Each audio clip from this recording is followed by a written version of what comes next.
Hi, my name is Alan Coulter, My name is Jacob Milam. And I'm Jacob Smith. and our project for Recon Eco was to clean the fire breaks. Well, the stakeholder problem for this project, they needed Mr. Kip Hall and Mr. Dana Lawson. They needed to burn the Christmas tree tract at the ABAC School Forest. But before they can do that, they need clean and effective fire breaks. And our group, along with other groups, were tasked with cleaning up the fire breaks and making sure they're maintained for this burn. Our fire break here, it was not in pristine condition, as you can kind of tell from the picture there. We had plenty of limbs hanging over the break, and there was plenty of Chinese privet and other invasive species encroaching into the fire break itself, making it pretty much unusable. The fire break was also not easily accessible by UTV or by tractor. It was too narrow in some areas, branches were hanging low, which made it difficult to drive. Also, there were vines creating curtains across the break, which made it impossible to navigate. The site was an 18-acre tract called the Christmas Tree Tract up on the school forest. There was a major accumulation of fuels across the break and within that break. Most of the vegetation was Chinese privet, muscadine vines, and a lot of other vegetation that just needed to be removed. And the fire break was less than 10 feet across, which made it inaccessible by UTV, tractor, or vehicle. The stakeholders for this project, Mr. Kip Hall and Mr. Dana Lawson, their main goal was to just have the fire break cleaned. That way they could have a safe and effective burn on the Christmas tree tract without worrying about the fire escaping and potentially causing a wildfire somewhere on the school forest. But some side goals for that were also to make the track or the fire break accessible by UTV, tractor, other vehicles. This can help with aiding in mowing the fire break and making sure it's maintained. They also wanted it easily maintainable, whether by foot or by machinery. They wanted it easy enough to where you could just walk down it with a leaf blower and blow the leaves and other vegetation, like maybe small sticks and pine needles that have gotten on there as well. Just blow them right out into the edges of the woods. They wanted it wide enough for a vehicle to drive down. This can make it easier to get to certain parts of the Christmas tree track without having to walk such a long way. But you could also just ride down the tracks, ride down the fire breaks, and before or after burns, and check the integrity of the track without having to walk such a long way. They also wanted us to remove the vines that were going from the floor, from the ground, up into trees called ladder fuels. These fuels can potentially catch fire, and if they catch fire, the fire will climb up those fuels and into the tops of trees, which can create a crown fire, and crown fires spread rapidly and can be very dangerous and deadly for the population of trees.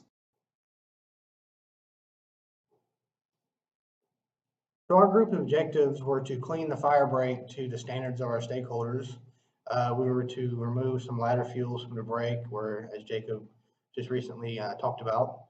We're also removing a lot of invasive species from around the break that had encroached from both sides of the property. A lot of these invasive species included Chinese tallow, some Chinese privet, some muscadine, and some pokeweed.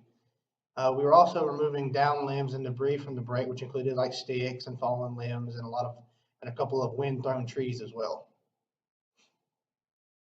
Well, with any project, there's going to be some sort of issue or complication you're going to have going into it that you have to think about and make plans for. And for this project, we had two.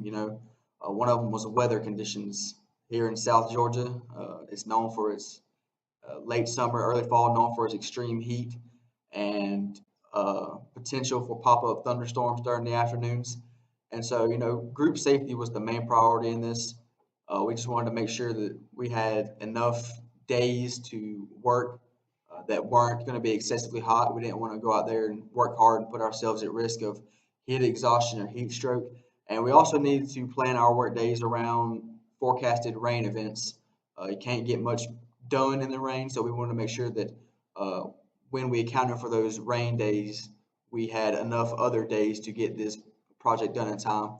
And another one was equipment failure. If you're not using the equipment that you have properly or maintaining it after, during, and before use of the equipment, it can limit the effectiveness of those tools for yourself in the project that you're doing it right now, but it can also limit the effectiveness of those tools for future projects, whether it be you using the tools or someone else. So we just want to make sure that we were using the tools appropriately and taking care of them as they should be. The equipment that we used were a steel brand pole saw. This was used to cut large diameter branches that were above our heads and hanging low in the break. We used that for the limbs that we couldn't quite get to or were too big for the Corona brand limb loppers. The limb loppers were for medium-sized trees and limbs that we needed to cut down, as well as bunches of muscadine vines and other vines that we found. We used high-quality bow saws in order to cut down entire trees that were in the break that were too large for the limb loppers. And we did not want to use the pole saw for that because of safety reasons.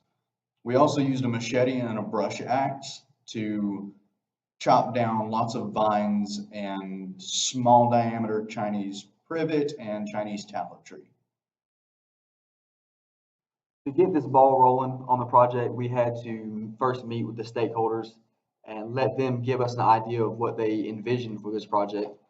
So on August 25th, we sat down with Mr. Dan Lawson before we actually started the outdoor work, and he told us, what to do, when to get started, where to get started, and the tools that we would need, and overall just how to effectively clean the fire break. And then on August 31st, that's when we actually started the physical work.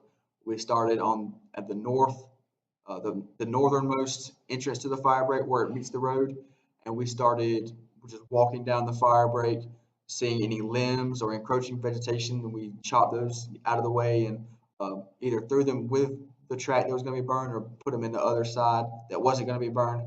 And then we removed some volunteers standing little pine trees that were in the middle of the fire break, as well as already downed limbs and other debris.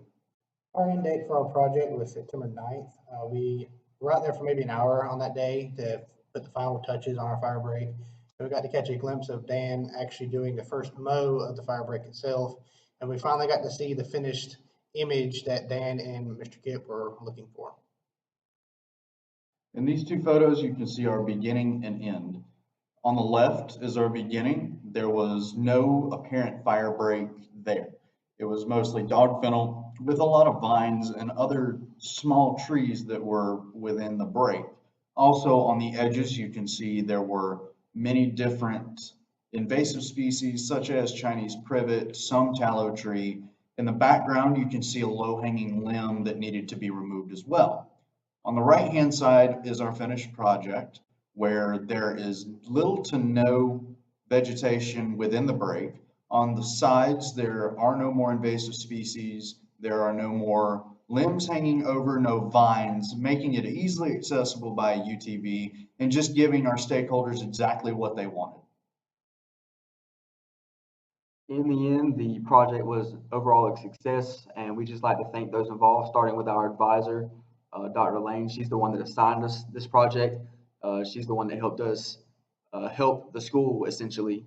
This is part of the ABAC forest, and we just wanted to help the school out in any way we can, and she's the one that made it possible, so we just want to thank her. I'd also like to thank our stakeholders, Mr. Kip, Mr. Dan, for being honest and transparent with us, for giving us a clean and clear image of what exactly they were requesting, and for being open and cooperative with us when we had questions about the tools we were using or the methods to actually clear the property itself. We would also like to thank the other groups that worked on this project. Without it being a group effort, we wouldn't have been able to finish this project on time and get the finished result that our stakeholders wanted. We just want to say thank you to everybody.